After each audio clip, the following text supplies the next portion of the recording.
sabemos que la esclerosis múltiple es una enfermedad que es degenerativa, que afecta a pacientes en edad joven y es una enfermedad que es inflamatoria, se dice que es crónica, y lo que va a generar fisiopatológicamente es desmielinización y también va a generar degeneración axonal.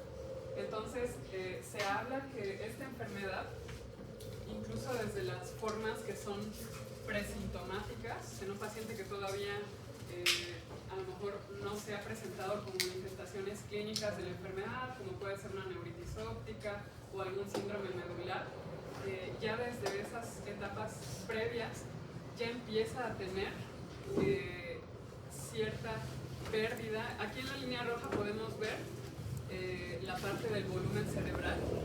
¿Se lo veía con esto? En la línea punteada va a ser la pérdida axonal. En esta línea azul discontinua es la enfermedad, la progresión de la enfermedad subyacente, ¿sí? Y estos, los que son los rectángulos azules, van a ser los brotes o las recaídas, y cada evento de la recaída se va a tratar de un brote. Entonces aquí en el eje de las X podemos ver los años de evolución de la enfermedad, y aquí en el eje de las Y vamos a hablar acerca de la discapacidad. Entonces les mencionaba que un paciente, pues incluso desde antes del diagnóstico, ya empieza a tener, si ustedes pueden ver aquí, pérdida de volumen cerebral. ¿Sí? Este volumen cerebral va disminuyendo a lo largo de los años, y en el caso de la progresión, también este paciente puede ir teniendo progresión en la parte de la discapacidad, ¿no? Desde mucho antes de la presentación. Por ejemplo, los pacientes que tienen algún síndrome clínico aislado, que se les llama, ya desde el diagnóstico previo como tal de esclerosis múltiple, ya empiezan a tener estas alteraciones. Entonces, ¿qué pasa con la presencia del daño axonal? En el paciente le va a generar discapacidad. Y esto, bueno, ya insistiendo aquí, desde etapas presintomáticas. Y en las formas de estos fenotipos que se llaman remitente recurrente, que más adelante les voy a explicar, se van a generar principalmente procesos de inflamación y de desmielinización en el sistema nervioso central. Y las formas que se llaman progresivas, en donde no hay como tal procesos inflamatorios agudos, también va a generar una pérdida de tejido, y asimismo también va a haber una pérdida de volumen cerebral, ¿sí? Y todo eso, pues, desde el inicio genera disfunción en el paciente. Y bueno, hablando un poquito de la epidemiología, la prevalencia de esclerosis múltiple a nivel mundial, pues dependiendo de dónde la leamos, es variable, pero se estima que 2.8 millones de personas a nivel mundial viven con esclerosis múltiple. Según en 2020, en una prevalencia global, ellos describían que 35.9 de cada 100.000 habitantes padecía de esclerosis múltiple, y en cuanto a su incidencia, 2.1 por cada 100.000 personas por año. Se sabe que la prevalencia es más en mujeres que en hombres, se dice que 2 veces más, y dependiendo de la literatura también se dice que puede llegar a ser más ahí la relación mujer-hombre, en otras 4:1, dependiendo de los países también. Y en América Latina, en cuanto a lo que hay descrito de la epidemiología, se reporta que de 0.1 a 3 casos por cada 100.000 personas año, y en cuanto a la prevalencia va de 0.75 hasta 38.2 por cada 100.000 personas. Esto de acuerdo a los estudios que se han realizado. Y en cuanto a los factores de riesgo, no sé, doctora, ¿cómo se llama usted? ¿Me puede decir qué es lo que sabe acerca de los factores de riesgo en la esclerosis múltiple? ¿Qué ha escuchado usted? En cuanto a qué factores pueden ser que los pacientes sean más predisponentes a que padezcan esclerosis múltiple, ¿qué ha escuchado? Así de manera muy general, no tiene que saberse así los detalles. Así muy general, ¿qué es lo que sabes hacer? ¿Cómo se llama, me dijo? Andrea. Andrea, a ver, doctora Andrea. ¿Factores, no sé, hereditarios? ¿Mande? ¿Hereditarios? ¿De manera hereditarios. genética? ¿Mande? ¿Puede ser de manera genética o hereditaria? Puede haber cierta predisposición genética, eso sí, hay ¿Algún gen? ciertos HLA, ciertos haplotipos del HLA que los hacen más predisponentes. Ajá. ¿Alguien ha escuchado de algún otro factor de riesgo? ¿El tabaquismo? Ajá, el tabaquismo también puede hacer que los pacientes puedan, entra dentro de los factores ambientales, ¿no? Que el tabaquismo puede hacer que una persona que ya de por sí está predispuesta, de acuerdo a los factores genéticos, a que aumenten, ¿no? Entonces se habla que pueden existir factores de riesgo dependiendo, pues, si son genéticos, como decía la doctora Andrea, del estilo de vida y ambientales, como decía la doctora, como decía aquí enfrente la doctora Jessica. Entonces todos ellos van a ser, dependiendo de la etapa de la presentación de la enfermedad, se dice que pueden haber factores inductores de latencia y de evolución de la enfermedad. Entonces, prepatológicamente, previa a la presentación de la enfermedad, se habla que pueden haber ciertos factores como el tabaquismo y factores genéticos que van a hacer que una persona sea más susceptible, ¿no? Se habla también pues que si obviamente esa persona tiene ahora sí que la fortuna de presentar ambos, pues también va a ser más propenso. Se habla pues que personas que no somos de descendencia europea pues tienen también mayor predisposición, ¿sí? Los que se habla también como factor de riesgo, los niveles de vitamina D, por ejemplo, ¿sí? En ciertas zonas en donde hay menor exposición solar, no hay una buena absorción de los niveles de vitamina D, ¿no? Entonces se habla de una etapa pre y perinatal. En la infancia también se habla que la obesidad puede llegar a ser un factor de riesgo que va a hacer que el paciente sea predisponente. Y se habla también de ciertos factores ya en la etapa preclínica, en la adolescencia, que pueden hacer que el paciente, pues digamos que con todo eso se desencadene la enfermedad. Y ya en sí, cuando ya el paciente tiene el diagnóstico de esclerosis múltiple, van a haber factores como el tabaquismo, se habla que la dieta, que van a hacer que el paciente tenga una mayor pérdida de volumen cerebral y un mayor riesgo de tener recaídas. Por ejemplo, el tabaquismo se sabe que puede aumentar el riesgo de presentar recaídas, ¿no? Entonces ya decía la doctora Andrea que dentro de los factores genéticos, la agrupación familiar y dependiendo del grado de relación familiar, del grado familiar, aumenta más el riesgo. Se habla también de las diferencias étnicas, ¿sí? Que pueden hacer que el paciente esté pues más predispuesto, ¿no? En cuanto al HLA, se dice que los que son portadores de este alelo, el DRB1-1501, tienen 3 veces más riesgo de desarrollar esclerosis múltiple. Se habla también en los últimos años de estudios en donde lo que hacen es analizar el genoma humano y han encontrado múltiples variantes que hacen que la persona sea susceptible de padecer esclerosis múltiple.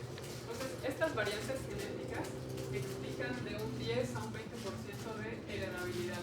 Y subiendo también que estos, que bueno, hacen interacción con factores ambientales, factores del estilo de vida, que hacen pues que el paciente tenga mayor predisposición.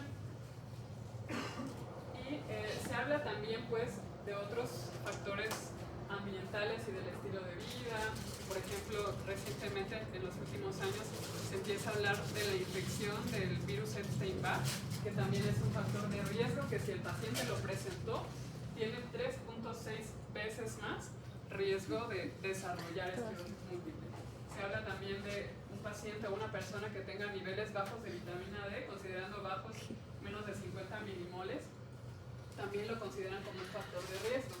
Y la obesidad hasta la adolescencia, en la infancia y adolescencia, también es un factor de riesgo que te aumenta 2 veces más el riesgo de predisponer a una persona a padecer esclerosis múltiple. Pero si ven ustedes, el que más evidencia hasta ahorita han encontrado es el tener anticuerpos contra la infección por Epstein-Barr. Entonces, ya les hablaba también de ciertas zonas en donde puede llegar a haber una mayor exposición solar. Se habla que existen diferentes zonas de exposición a la radiación UVB y esto pues sabemos que esto va a ayudar a que haya una mayor absorción también de vitamina D.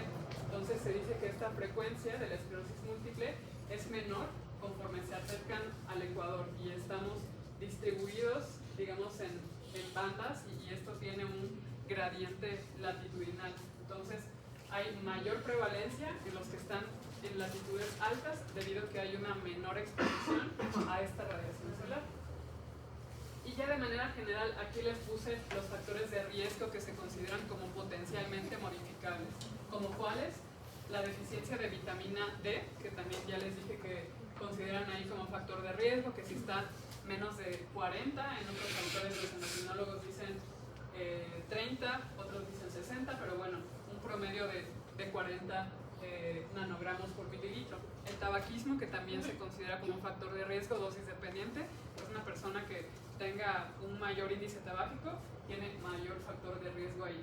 La obesidad, eso es importante porque ya en una persona ya adulta a lo mejor ya no es tanto el factor de riesgo, pero si lo fue en la adolescencia, ahí es en donde lo consideran como de mayor riesgo. Si además de eso es portador del HLA, pues aún no.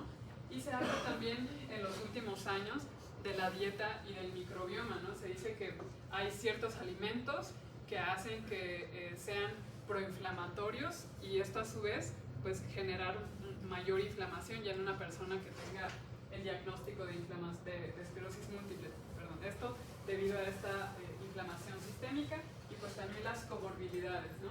Todos esos son factores de riesgo que pueden llegar a ser ya potencialmente modificables en una persona que a lo mejor, por ejemplo, ya le damos el diagnóstico de que tuvo por ahí un síndrome clínico aislado, una neuritis óptica, que sabemos que es uno de los cuadros clínicos frecuentes de presentación. Entonces, si no se corrigen estos factores de riesgo, se dice que aumenta más el riesgo de que progrese a una esclerosis múltiple clínicamente definida, como se llama. Por ejemplo, ¿cómo modificarían el riesgo lo del HLA? Bueno, eso no sería tanto modificable y tienes razón, pero si es un paciente que es portador y aparte de eso tiene un índice tabáquico elevado, se dice que en estos pacientes que son obesos, fumadores y aparte son portadores, ¿sí? Si tú le aumentas ahí de que fuma y ya tiene este factor de riesgo, pues ahí sí va aumentando la pérdida del volumen cerebral. Si en ese caso, pues sí, ahí tienes razón, sería más como factor de riesgo, pero más bien ahí con todas las interacciones con los otros factores. Pero sí, muy buen comentario. Sería como quitarle los demás factores para disminuir, digamos, el riesgo. Exacto. Muy bien.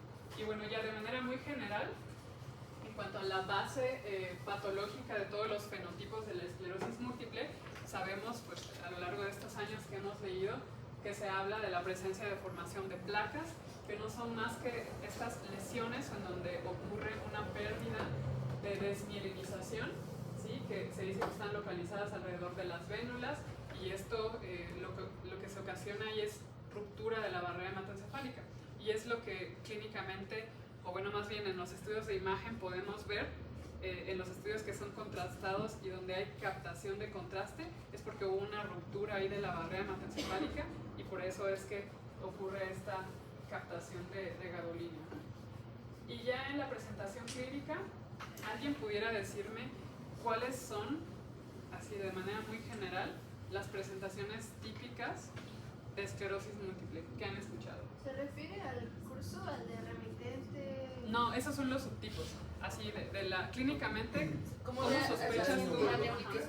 Las neuritis parestesias, son Mándeme. parestesias, visión borrosa y debilidad, ¿no? Ajá, sí, lo que sería pues clínicamente un síndrome medular, tal vez, sí, en un paciente que tiene síntomas sensitivos, si tiene pérdida de fuerza, sí, todo eso nos hace pensar en un síndrome medular, ¿no? Y bueno, esto de manera muy general son las manifestaciones clínicas típicas que podemos llegar a escuchar en la esclerosis múltiple. Como decía la doctora allá atrás, la afectación del nervio óptico, que generalmente es unilateral, es más, digamos, típico o clásico de la esclerosis múltiple, a diferencia de otro tipo de enfermedades que también pueden ser desmielinizantes, pero se dice que generalmente es que afecta a un solo ojo, que va a haber dolor a la movilización ocular, ¿sí? Eso nos haría pensar que es una neuritis óptica típica, ¿no? Como se menciona. ¿Cómo sospechamos que hay afectación de la médula espinal? Pues hay debilidad, generalmente el paciente llega y dice que tiene una pérdida de la fuerza de la pierna o a lo mejor del brazo, y tiene también afectación de los esfínteres. Eso nos hace pensar que está afectada la médula espinal. Otra cosa también, clásicamente si han escuchado hablar de la oftalmoplegia internuclear, es porque también hay afectación de ciertas estructuras en el tronco encefálico. Si hay pues obviamente alteración para la coordinación, pues podemos pensar ahí que está afectado el cerebelo, y también pues los hemisferios cerebrales, ¿no? Que también nos pueden desencadenar alteraciones de debilidad también, pero generalmente afectan tanto brazo como pierna. Se habla entonces que un paciente que se presenta con un síndrome clínico aislado tiene un riesgo de conversión a esclerosis múltiple en los siguientes 10 a 15 años desde que inició el primer síntoma. También lo más frecuentemente descrito es los síntomas sensitivos son los más frecuentes, ¿sí? Y es generalmente lo que se describe como la primera manifestación clínica de estas lesiones medulares, de tallo. Sí, un 25% de los pacientes se dice que debutan con neuritis óptica. Dentro de las manifestaciones motoras se dice que de un 20 a 30% de los pacientes de manera inicial tienen estas alteraciones. Hasta un 70% de los casos se dice que llegan a afectar tallo y cerebelo, y manifestaciones cognitivas también, que a lo mejor es difícil notar de forma inicial, pero ya la mayoría de los pacientes, por esta pérdida de volumen cerebral, pues también van a tener hasta un 40-70% de los casos. La fatiga es una de las manifestaciones que con frecuencia se quejan los pacientes, alteraciones del sueño y dolor también. Y ahora sí, hablando un poquito acerca de los subtipos, se habla que existen pues estas formas remitentes recurrentes o formas remitentes y formas progresivas. Dentro de las remitentes recurrentes se van a caracterizar porque existe la presencia de brotes, ¿no? Como les mostraba en la primera imagen, si la recuerdan ustedes, a lo largo de los años el paciente va a tener una manifestación clínica, después de eso hay una disminución de los síntomas y posteriormente puede llegarse a estar estable algunos meses o años y posteriormente llegar a ver otro brote o otra recaída, ¿no? Y eso es lo que se considera como remitente recurrente. También se habla como otro subtipo, este síndrome clínico aislado, ¿no? Que nada más es la presencia de un evento que puede llegar a ser único. Lo más frecuente sí es la neuritis óptica en esos casos, pero cuando ven ahí en el abordaje, el estudio de la resonancia, no encuentran alguna lesión ahí que les haga cumplir los criterios para esclerosis múltiple. También las han considerado dentro de estos subtipos.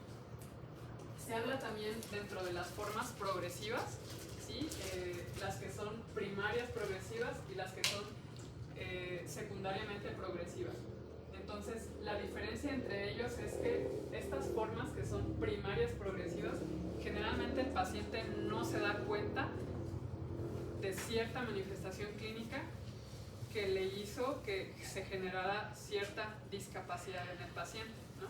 Esto puede ocurrir independientemente de los brotes, pero el paciente no se da cuenta, de pronto ya utiliza bastón, sigue progresando, no hay como un evento agudo ahí que le haga pensar que tuvo un brote y ya de pronto ya está en silla de ruedas. Eso es un paciente con primaria progresiva y el diagnóstico generalmente ahí es retrospectivo y uno se da cuenta que en el año previo va ganando discapacidad. A diferencia de las formas que son secundariamente progresivas, que se les llama, que pueden haber la presentación de estos brotes, a lo mejor de manera inicial puede llegar a haber una recuperación a su estado basal, después de otro evento va ganando discapacidad y ya no llega a su basal y posteriormente vamos viendo cómo va progresando y ganando discapacidad. ¿Cómo medimos la progresión de la discapacidad? Pues por medio de evaluaciones clínicas. ¿Alguien conoce alguna escala para valorar la progresión o la discapacidad? ¿Podría ser masa muscular nada más? Sí, puede ser, pero en esclerosis múltiple han escuchado hablar de alguna otra, de un autor famoso ahí que se llama Buske.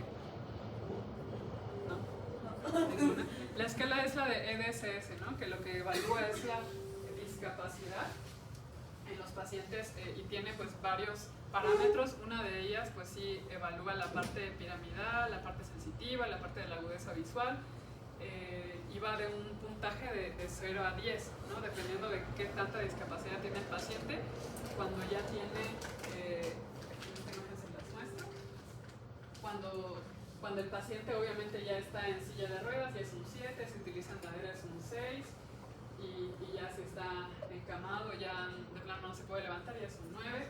Y digamos que esta escala sirve sobre todo para los estudios clínicos o para decir qué tan severa está la discapacidad en una persona, ¿no? Se habla en la literatura que se dice que es un cuadro severo cuando ya el paciente está, desde que utiliza bastón, que va de un 5.5, 6, eso ya lo consideran como severo, y menos de 5.5 la consideran como no severo. Obviamente eso tiene sus asegúnes también, y dependiendo también el grado de discapacidad o el puntaje del EDSS, a partir de eso, conforme el paciente vaya ganando ya sea 0.5, ya en los casos ya después del 6, ya consideran que con que el paciente incremente un 0.5 está teniendo un empeoramiento que es de importancia, ¿no? Entonces, ¿y cómo vamos a medir la parte de la actividad en un paciente que tiene esclerosis múltiple? ¿Alguien sabe o ha leído acerca de cómo decimos que un paciente tiene actividad? Actividad de la enfermedad. Es una de las formas, ¿no?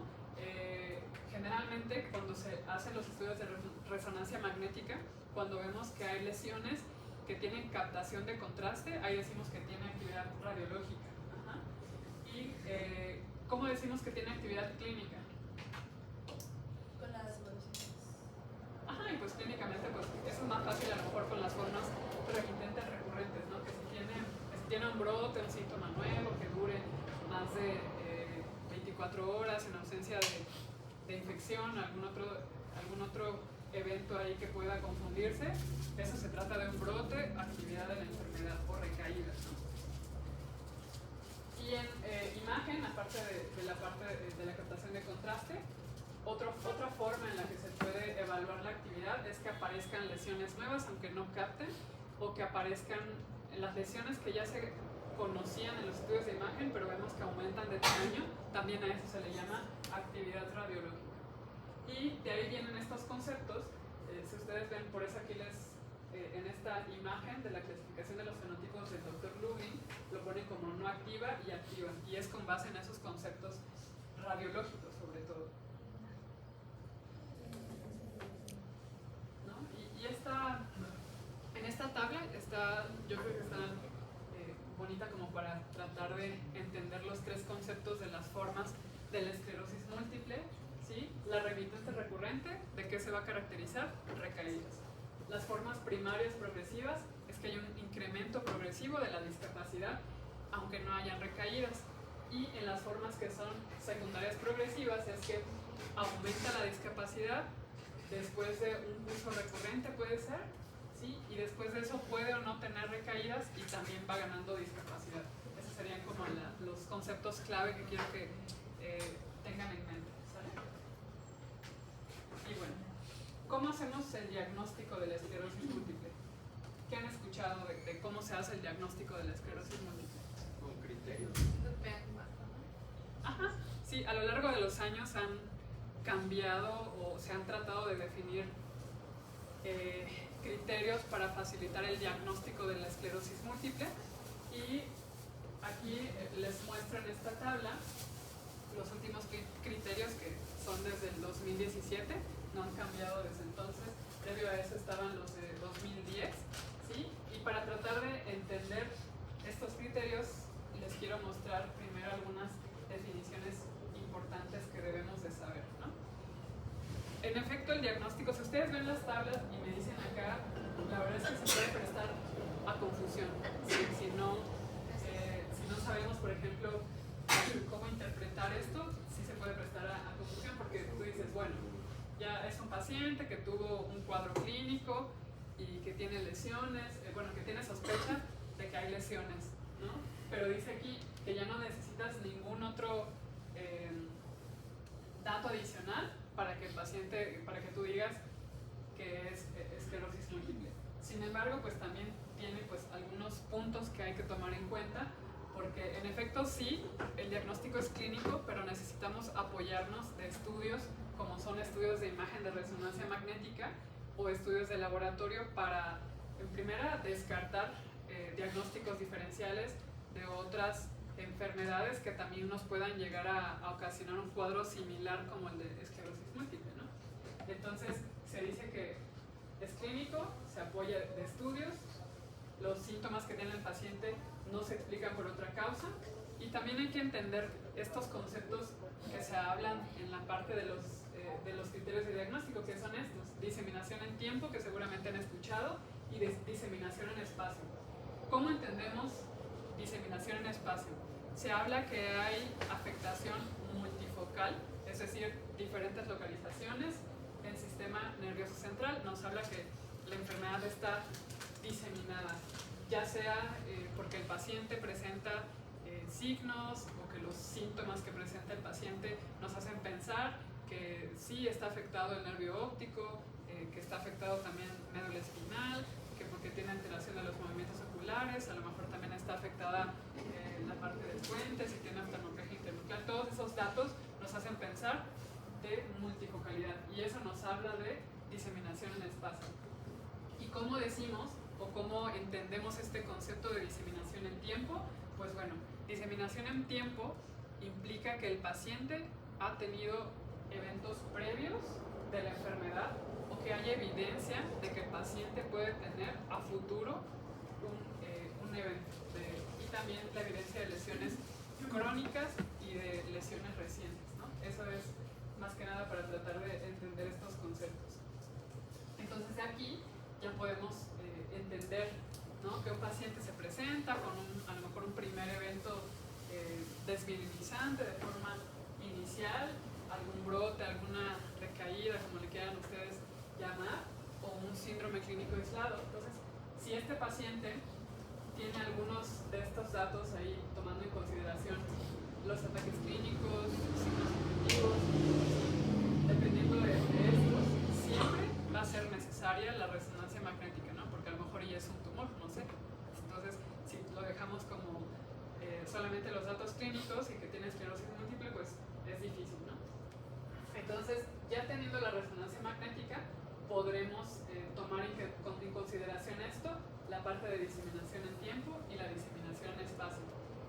Si no se cumple alguno de estos criterios, por ejemplo, para diseminación en tiempo en una misma resonancia magnética, nos podemos apoyar de estudios como las bandas oligoclonales en líquido cefalorraquídeo, ¿sí? Y todo esto nos va a ayudar a dar este diagnóstico de esclerosis múltiple.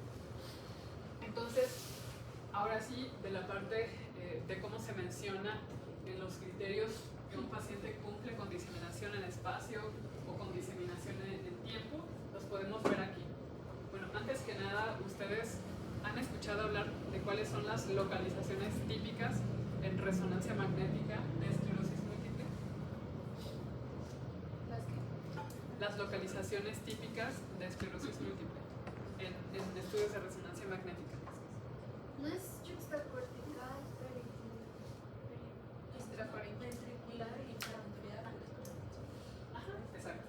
Entonces, anteriormente se decía que en 2010 estaban estas localizaciones, y para 2017 ya se habla de estas 4 localizaciones típicas, que son periventriculares, como mencionaban, cortical o yuxtacortical, que ya la mencionan como una sola, infratentoriales, ¿sí? Y de médula espinal. Entonces, se dice que el paciente tiene diseminación en espacio en la parte de resonancia magnética si al menos tiene una lesión en al menos 2 de 4 de estas localizaciones, ¿sí? Ahí ya podemos hablar que el paciente tiene diseminación en espacio.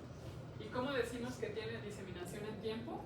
Pues aquí se toman en cuenta la parte de lesiones nuevas, específicamente en esta secuencia T2, y o la presencia de lesiones que son gadolinio positivas en el seguimiento de un estudio de resonancia magnética, se tenga o no un basal de referencia. Aquí no se considera el tiempo del estudio de la resonancia inicial.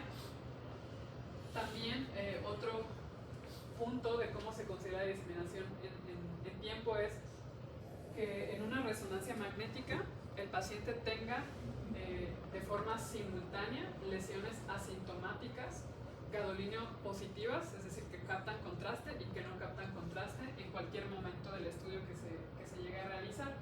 Y la otra de las formas de cómo también apoya para diseminación en tiempo es si utilizamos la presencia de bandas oligoclonales en líquido cefalorraquídeo, también esto nos apoya para decir que hay diseminación en tiempo. Entonces, aquí en estas imágenes lo que quiero darles a mostrar son estas lesiones típicas de esclerosis múltiple. En las primeras lo que podemos observar son las lesiones periventriculares, ¿sí? Otras de ellas que son corticales, yuxtacorticales, las presencias de lesiones infratentoriales, en la médula espinal, que también se dice que habitualmente son de segmento corto. ¿Saben cuál es la diferencia entre cuando hablan de las lesiones medulares que son longitudinalmente extensas y las que son de segmento corto? Bueno, se dice que son, en esclerosis múltiple sí han escuchado que dicen que generalmente son de segmento corto, y cuando escuchen hablar de eso es que hay afectación de 2 o menos cuerpos vertebrales, eso es de segmento corto. Y cuando les dicen que es longitudinalmente extensa, como otras enfermedades, hablando de neuromielitis óptica, es que hay afectación de 3 o más segmentos. Esa es la diferencia de esos conceptos. Y bueno, eso es nada más. Entonces, en esclerosis múltiple son segmento corto, como pueden ver aquí. Sí llega a abarcar 2 segmentos aquí cervicales, que es la localización más frecuente también en médula espinal para esclerosis múltiple.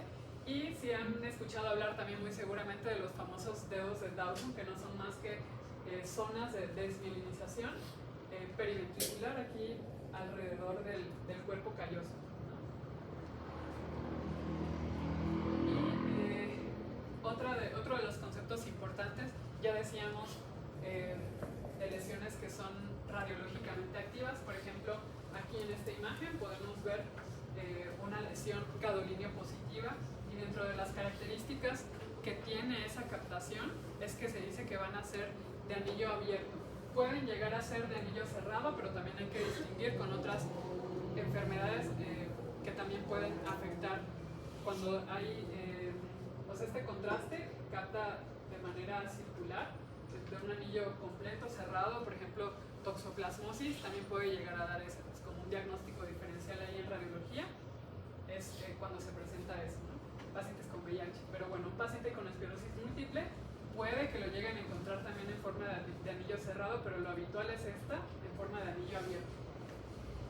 Y ya les mencionaba también que en la médula espinal habitualmente son de segmento corto.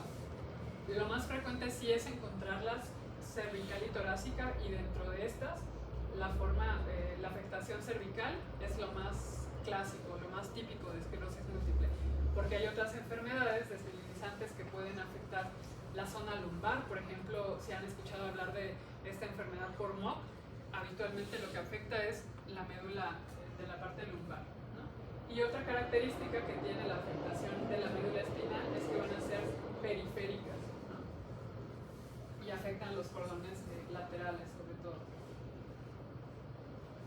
Y ahora sí, ya con esto podemos concretar en la parte de los criterios diagnósticos estos puntos, ¿no? Ya podemos decir, es un paciente que se presentó con un evento, pero en el pasado también llega a referir manifestaciones de otra localización, ¿sí? Entonces hubo evidencia clínica, ¿sí? de estos signos, y en la exploración pues también se llega a documentar alguna de ellas. Entonces con eso podemos decir que el paciente tiene esclerosis múltiple. Ya ya obviamente con el apoyo de un estudio de imagen.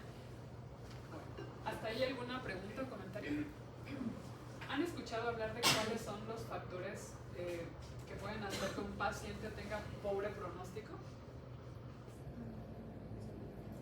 Progresión ¿Mande? rápida. ¿Algún otro? Presentación muy temprana. Ajá, se habla también que los que tienen de forma inicial manifestaciones de una localización infratentorial también puede llegar a considerarse como un factor, ¿no? que inicie con síntomas de tallo, cerebelo, de médula espinal, también se consideran como de pobre pronóstico. Entonces, existen factores pronósticos que son pobres para las recaídas y para el empeoramiento de la discapacidad, que van a ser factores demográficos y ambientales, los que ya les mencionaba de forma inicial, los niveles bajos de vitamina D, que un paciente fume, que no sea europeo y que sea hombre también es un factor de pobre pronóstico.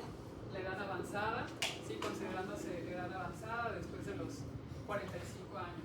Dentro de los factores clínicos, que el subtipo de su enfermedad sea primaria progresiva, que tenga una tasa alta de recaídas, como mencionaban ahí, que el intervalo entre el primero y el segundo brote sea demasiado corto, ¿sí? Y que tenga una pobre recuperación de la parte de la funcionalidad desde que se presentó el primer brote, o que de manera inicial el EDSS sea alto, ¿no? Desde el diagnóstico, todos estos factores clínicos. Y dentro de los radiológicos es que en el estudio de la resonancia magnética la carga lesional sea alta, que el volumen de las lesiones también sea grande, que tenga lesiones que capten contraste, las lesiones infratentoriales, como decían por ahí, que tenga lesiones en la médula espinal, que ya desde el inicio tenga una pérdida de volumen importante. Y también hay biomarcadores que pueden ser de utilidad. Se habla de la presencia de las bandas oligoclonales, se habla también, no sé si han escuchado hablar de estos famosos neurofilamentos, que son como lo más nuevo, digamos, cuando hay niveles elevados, esto por la destrucción de los axones, se genera también una elevación de estos. Hay otros biomarcadores que también se han escuchado hablar, es esta quitinasa, el líquido cefalorraquídeo, no lo tienen que saber, simplemente conocerlo. Y se habla también de los estudios de tomografía de coherencia óptica, que lo que hacen es medir el grosor de las células ganglionares en la parte de la retina. Entonces, cuando hay un adelgazamiento en esta parte detectado en los estudios de tomografía, también se considera como un biomarcador ahí que puede ser de pobre pronóstico. Bueno, de manera rápida vamos a tratar de ver este caso. Si me puedes ayudar, doctora. Tuve 37 años, mexicana, escolaridad, licenciatura, ocupación desempleada, antecedentes heredofamiliares, antecedente de neoplasia por línea materna, padre finado, 2018, contrato colorectal, 3 años. Entonces, mujer, 37 años. Antecedentes personales de patologías. Habita en medio urbano, zonas integradas, sedentaria, inmunizaciones recientes, SARS-CoV-2, dos aplicaciones última en julio de 2022, la segunda. Antecedentes personales patológicos, todos negados, antecedentes de los 30 años con recuperaciones. Antecedentes ginecobstétricos, ciclo mensual de irregulares, pesta 2 para 1, cesárea 0, abortos 1, espontáneo. Mastografía en 2016, un fibroadenoma corroborado por DAC. Tokaku 2018, no. A ver, doctor Telles, ayúdame ahora con el padecimiento. Entonces, ya dijimos que es una mujer que tiene 37 años. Aquí nada más, dentro de sus antecedentes de importancia, ella niega tabaquismo, eso también es importante. Lo único que ha tenido es depresión desde los 30 años. Entonces, hasta aquí, ¿has encontrado algún factor de riesgo? ¿Es sedentaria?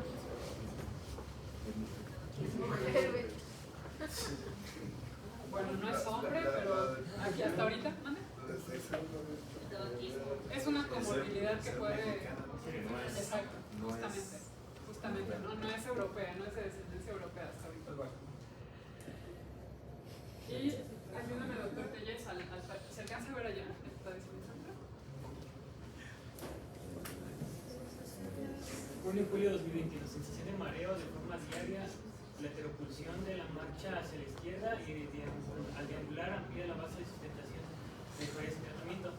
Agosto de 2021, refiere fatiga, inestabilidad para caminar, requiriendo apoyo para sostenerse. Octubre de 2021, incapaz de ambular sin ayuda, nota adicionalmente debilidad. Miembro pélvico izquierdo. Febrero de 2022, temblor cefálico, extremidades superiores y nivel troncal, limitada para comer y ambular. La habilidad emocional, alteraciones de memoria episódica y de trabajo.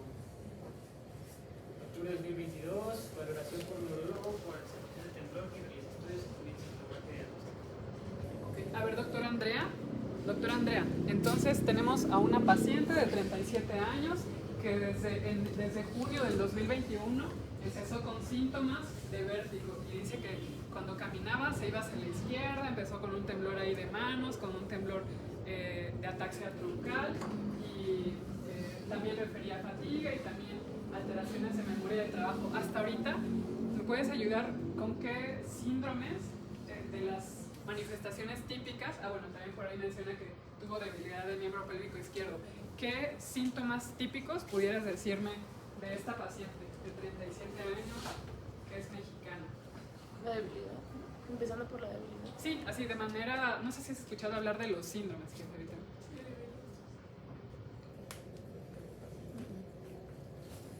Tuvo vértigo, tuvo esta ataxia que es como un temblor ahí de la parte del tronco, temblor de la parte, ajá, tuvo un síndrome pancerebeloso, ¿no? ¿Algún otro? A ver si quieres. ¿Cómo te llamas? Marlon. Marlon. También, ajá. ¿Qué otro síndrome?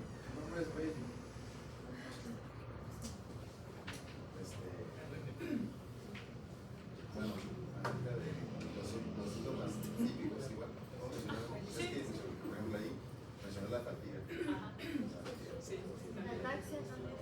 Ajá, tuvo un síndrome cerebeloso, ¿no? Si quisiéramos darle el apellido, tuvo un síndrome pancerebeloso ahí porque tenía alteración de todo tipo, también deterioro cognitivo, sí, este síndrome piramidal, que lo podríamos englobar dentro de un síndrome medular también, tuvo alteraciones sensitivas, alteraciones, aquí ya no menciona, pero en la exploración se encontró que tenía alteraciones en la palestesia, por eso fue un propioceptivo también, y el síndrome pancerebeloso.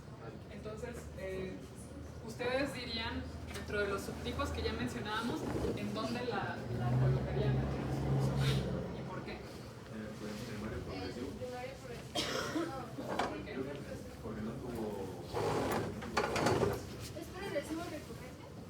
Es remitente recurrente, pudiera ser secundaria progresiva, y la diferencia de un primario progresivo a un remitente recurrente, por ejemplo, es que el paciente se da cuenta de cuándo empezaron los síntomas, y en los primarios progresivos generalmente no se da cuenta, simplemente va progresando y no se da cuenta cuándo hubo la debilidad, y en ella sí alcanzaba a definir bien las fechas. Es por eso la diferencia. Lo más frecuente en los pacientes que tienen primario progresivo sí es que se llegue a afectar más la parte de la médula, pero el paciente no logra definir en qué momento y ya está utilizando bastón. Sigue pasando el tiempo y a lo mejor, no sé, si era maratonista, de pronto ya nada más corre 10 kilómetros y así progresivamente a lo largo de los años no se da cuenta, pero va empeorando y va ganando discapacidad. A diferencia de un paciente que tiene remitente recurrente, que se da cuenta de los brotes y aparte hay progresión. Esta paciente pudiera ser una secundaria progresiva porque de manera inicial tuvo estos brotes y después de eso fue ganando discapacidad. Ajá.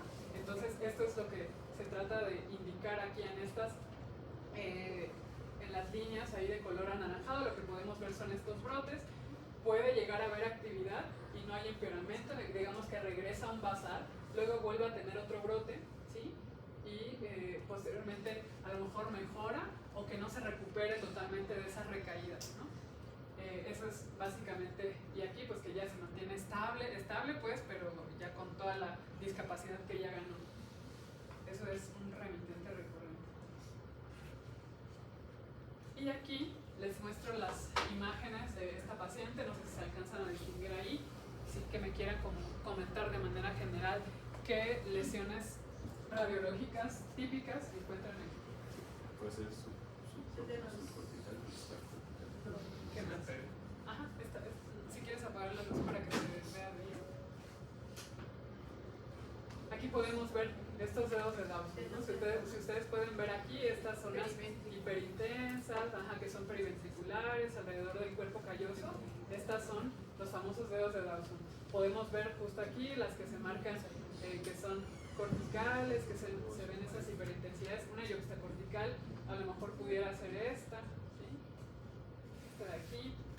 Ahí puede estar horizontal o vertical, o sea, No importa, con que se afecte la parte de la corteza, que es sustancia gris, ¿sí? Esta zona a lo mejor ya no se distingue, pero en esta zona muy a la orilla, en el borde, esa sería cortical. Aquí ya no les quise meter, porque dentro de las corticales también hay otras clasificaciones que sí son intracorticales, entonces ahí, sin entrar en detalles, nada más decir que son corticales o yuxtacorticales. Periventriculares, por ejemplo aquí, si podemos ver que esta paciente tiene lesiones alrededor de los ventrículos, tiene lesiones infratentoriales, tiene lesiones en cerebelos, que ustedes pueden ver allá arriba, ¿sí? Entonces, todas esas son localizaciones clínicas. Aparentemente en la médula no tenía. Y aquí, ¿qué podrían decirme de esta resonancia? A ver allá atrás. ¿Algo que les llame la atención? Parece yuxtacortical. ¿Cuál? ¿Cuál te parece? La segunda de arriba y de abajo. Ajá. Ok, pero más fácil te la pongo. De la parte de, hablando de actividad radiológica, aquí tú dirías que esta enfermedad está activa o no. ¿Y por qué? hay captación de contraste. Ajá. ¿Y cómo es esa captación de contraste? Por una ruptura en la barrera hematoencefálica. Ajá. Pero lo que dijimos de las características, ¿se acuerdan? De cómo era la forma, la captación ahí del contraste. En anillo. En anillo abierto, perfecto, muy bien. Acá justamente se ve este borde y aunque está la lesión aquí, la captación es únicamente aquí como a la mitad, ¿no? Entonces, justamente ahí es, quizá esta pudiera ser como de casi anillo cerrado, pero es igual como que le faltó un poquito más. Y sí, en efecto, como dicen, como ya decíamos, porque hubo ruptura ahí de la barrera hematoencefálica, ¿no? Y esta nada más se las puse como para hacer hincapié en esa pérdida de volumen cerebral. Es una paciente que tiene 37 años y vemos cómo ya los surcos se empiezan a ver más pronunciados, lo que quiere decir que a lo largo de estos años, hasta cuando ya se le hizo el diagnóstico, ha perdido bastante volumen cerebral. Y bueno, también otro punto que nos apoyaba más si les quedaba duda con todas estas lesiones, también tuvo bandas oligoclonales en líquido cefalorraquídeo positivas. Y aquí nada más de manera muy general mencionarles que van a ver ustedes que existen ciertos patrones en cuanto a las bandas oligoclonales, porque se hace una relación entre el líquido y el suero. Entonces se habla que las que son de tipo 3, ¿sí? Generalmente 2-3 son las que corresponden a las esclerosis múltiple. Nada más hasta ahí lo voy a mencionar, pero cuando ustedes vean bandas oligoclonales reactivas, esto lo que nos apoya o lo que nos indica más que nada que hay que hubo un proceso de inflamación, ¿sí? Que se hace que se generan esas bandas oligoclonales, que no son más que proteínas que se generan y O sea, es eso lo sirve que para ver podemos si ver. hubo, pero no para ver si está ahorita. De hecho, cuando están presentes, lo que nos indica es inflamación activa. Pueden llegar a estar positivas aproximadamente unos 3 meses. Ajá. Entonces, si el paciente tuvo un brote y a lo mejor la punción lumbar se la haces como a los 2 meses, puede ser que todavía las encuentres positivas. Y bueno, ¿qué han escuchado hablar ya por último acerca de cómo elegir el tratamiento? Esto va a ser un poquito breve, digo, no van a evidentemente a ser expertos de todos los tratamientos, pero nada más aquí mencionarles que se toman en consideración varios aspectos acerca de cómo dar el tratamiento en una persona que ya le hicimos el diagnóstico. Entonces es multifactorial. En primera, porque tenemos que ver la seguridad para el paciente, la preferencia del paciente. Hay pacientes que prefieren tomar pastillas, otros que de plano, si tú les ofreces que se van a poner una infusión por la vena cada 6 meses, pues van a estar más contentos. O o hay otros que prefieren que les pongan medicamentos subcutáneos, aunque sean mensuales, también es otra opción, no tienen que ir al hospital y se la ponen en casa. Entonces hay que tomar en consideración todos esos aspectos, ¿no? Si es un paciente que tiene muchos brotes, pues hay que tratar de elegir un tratamiento que le controle desde las formas, desde que se hace el diagnóstico, ¿sí? Tratar de controlar todos esos brotes para que ya no sigan teniendo tantos eventos y que no ganen tanta progresión de la discapacidad, ¿sí? Entonces todos estos, la adherencia, ¿sí? Hay que tomar en consideración. Todo se trata. ¿Mande? Todo se trata. Sí, sí, las formas que son remitentes recurrentes, las primarias progresivas, que hay pocos tratamientos aprobados para las formas progresivas, pero también se tratan. De hecho, también hay, en la parte de síndrome clínico aislado, ahí sí depende mucho de la escuela, ¿no? Hay otros que prefieren ser un poquito más conservadores y otros que desde formas iniciales como esa, prefieren irse como para prevenir que el paciente vuelva a tener un nuevo evento. Desde formas iniciales de un síndrome clínico aislado se pueden llegar a tratar. Y de manera muy general, los tratamientos pueden caer en tres categorías.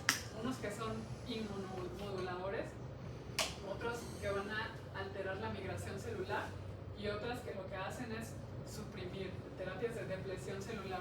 Hay unas terapias que solamente van a enfocarse en depletar células T, otras que lo que van a hacer es depletar linfocitos B, y otras, como es el trasplante de médula ósea, lo que hacen es suprimir todo, ¿no?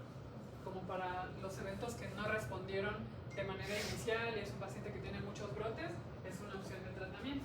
Entonces, dentro de los inmunomoduladores se encuentra el interferón beta, el acetato de glatiamer y teriflunomida. Los que afectan la migración celular, por ejemplo, los moduladores de los receptores de esfingosina tipo 1, seguramente han escuchado hablar del fingolimod. Recientemente hay otros medicamentos que se llaman ponesimod, que son también de la misma familia, y hay otros que actúan en la anti-alfa 4 integrina, que lo que hacen es que haya esta migración celular. Y aquí uno de los medicamentos pues, que se consideran bastante buenos es el natalizumab. Y dentro de las terapias que depletan células T está el alemtuzumab, ¿sí? Que lo hace por medio del complemento. También cladribina, que es otro medicamento que lo que hace es que rompe el DNA y mediante eso lo que hace es generar apoptosis. Y de las células B, seguramente han escuchado hablar de ocrelizumab o fatumumab, a lo mejor por ahí oído, rituximab, ¿sí? Estos son medicamentos que lo que van a hacer es destruir a las células B. Oiga, pero todos son muy caros. Sí. Y si quisiéramos, bueno, no hay un tratamiento barato. Desgraciadamente sí, la mayoría. No la pueden comprar. Desgraciadamente sí son caros. Sí. Por ejemplo, aquí en el hospital hay ciertos programas en donde si tienen como un nivel socioeconómico bajo o cierto estado socioeconómico les ayudan y no pagan para la parte del medicamento, pero dentro de la medicina privada pues lamentablemente sí es caro y es pues muy poco accesible para los pacientes. Si acaso digamos como de lo que pudiera llegar a ser un poquito accesible y es fingolimod, pero también pues tiene su uso. Todos tienen factores, todos tienen efectos secundarios, ¿no? Y uno de ellos pueden llegar a ser las infecciones. Un buen medicamento que es relativamente accesible para la mayoría de la población y se pone de por vía intravenosa rituximab, aunque no está aprobado como tal como un tratamiento estandarizado, ¿sí? También se llega a utilizar como una opción de tratamiento y es bueno. Nada más hay que vigilar las infecciones. ¿Y de todos esos alguno se recomienda más o...? Todo depende. Por ejemplo, si tú tienes un paciente que tiene un número de recaídas alto desde el inicio y que cuando le haces una resonancia magnética como nuestra paciente, sí, que tiene lesiones que captan y si eran varias lesiones, tú puedes decir, le puedo dar este tratamiento que es de alta eficacia, que es el natalizumab. O le puedo dar a lo mejor una terapia, bueno, natalizumab se aplica cada 6 semanas, por ejemplo, es una buena opción de manera inicial, pero dentro de los efectos secundarios que hay que vigilar, son infecciones como por el virus JC, ¿no? Se han escuchado hablar de la leucoencefalopatía multifocal progresiva. Entonces, en estos pacientes es una de las infecciones que se deben de vigilar a futuro. Por eso, después de cierto número de infusiones, cada 6 meses al paciente se le pide, se le llama índice de JC. Y si esa sale positivo, al paciente hay que estarlo vigilando, hacerle resonancias magnéticas, porque si está controlado, pues obviamente pues que tienes que a lo mejor ahí valorar riesgo-beneficio y decir, le continúo, no está tan alto, puedo vigilarlo y ver si no, mientras no tenga lesiones en resonancia magnética, puedo continuar con el tratamiento porque el paciente está estable, voy a cambiarle otro tipo de tratamiento, como irme a una terapia en la que va a depletar células B, podría cambiarlo a rituximab. Si ya se controló como la inflamación aguda, puedo ayudarme de un medicamento que deplete células B. ¿No? Son como las opciones ahí. ¿No se les da? ¿Profilaxis? Principio, ¿Para infecciones. JC? ¿Para las infecciones? Depende. De hecho, cada vez que a un paciente se le aplique, por ejemplo, en el caso de rituximab, que lo que hacen es, a todos se les hace un panel de bioseguridad, le llamamos, que no tenga infecciones para hepatitis B, hepatitis C, VIH, exposición a tuberculosis. Solo en esos casos sí se les llega a dar tratamiento preventivo con isoniazida durante 6 meses, pero es para cuando tienen tuberculosis latente, ¿no? En esos casos se da profilaxis.